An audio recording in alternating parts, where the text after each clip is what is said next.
नाव पोपटदार Salve. Bye मी teacher होतो, retire झालेलो आहे. माझं वय आत्ता 62 साल आहे. 2 वर्षापूर्वी माझा पाय गेलेला आहे ॲक्सिडेंटमध्ये. त्याचबरोबर मला अनेक डिसऑर्डर होते. गेले 20-25 वर्ष मला शुगर होती. 10-15 वर्ष झालं मला हृदयाचा त्रास चालू झाला. त्यानंतर कंटाळ्याने, आळसीने या बाकीच्या डिसऑर्डर तर भरपूरच होते.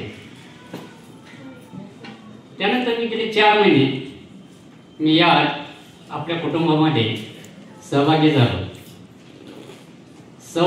सहभागी झाल्यापासून मी कशासाठी आलो या कुटुंबामध्ये, तर माझं वजन वाढवण्यासाठी.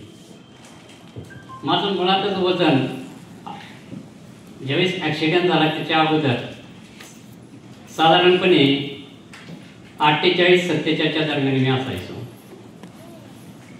परंतु जेव्हा ॲक्सिडेंट झाला दवाखान्यामध्ये 5-6 महिने गेलो आणि माझं वजन एकदमच कमी झालं. आता कमी का झालं तर माझा पायच काढलेला आहे. मांडीमध्ये माझा पाय कट केलेला आणि तो कट केल्यानंतर माझं निश्चितच या पायाचं वजन साधारणपणे 2-2.5 किलो कमी व्हायला पाहिजे होतं. परंतु मी 47-47 वरून डायरेक्ट 43-44 वरती झालो. त्यामुळं मला वाटलं की आपलं वजन वाढावं, म्हणून मी वजन वाढवण्यासाठी आपल्या कुटुंबामध्ये आलो आणि मी न्यूट्रिशन पूर्णपणे आता जे दाखवलेली आहे त्याच्यामध्ये 90% मी न्यूट्रिशन पूर्ण खाल्लेले आहे. आता हे न्यूट्रिशन देणारे माझे कोच 1.5 किलो वजन वाढलेलं आहे. तर 1 ते 1.5 किलो तुमचं वजन वाढलं, पण इतक्या वर्षापासून तुम्ही ज्या आजारांना सामोरे जात होता त्यापैकी किती प्रॉब्लेम तुमचे कव्हर झाले? आता मी 4 ते 5 दिवसापूर्वी माझं पूर्ण बॉडीचं ॲनालिसिस म्हणजे दवाखान्यामध्ये मशीनवरती केलेलं आहे.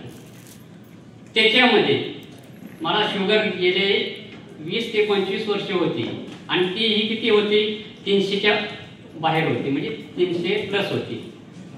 ती शुगर सुद्धा पूर्णपणे झालेली आहे. आणि मी आता शुगरच्या बाबतीत सांगायचं झालं तर मी 190ला आहे.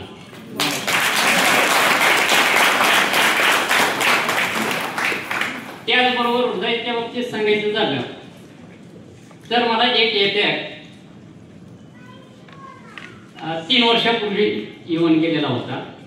त्याच्यामध्ये एंजिओग्राफी सगळे झालेले आहे. त्याची एक चेकअप माझी काढलेली आहे. आणि जेव्हा मी 4 दिवसापूर्वी तपासलं तर माझ्या हृदयाच्या बाबतीत जो रिपोर्ट आला तो पूर्णपणे नॉर्मल आलेला आहे. माझा बीपी वाढत होता, तो बीपी आता माझा 117 वर आहे. त्यामुळे मी त्या ठिकाणी नॉर्मल 139 लागतो, परंतु मी 117 वरती आहे. मी पूर्ण नॉर्मल आहे. अशा प्रकारचा अनुभव मी या न्यूट्रिशनामधून घेतलेला आहे. असा तुम्ही सर्वांनी घ्यावा, हीच माझी येस. 62व्या वर्षी त्यांना इतका सुंदर अनुभव आलेला आहे. आणि बघू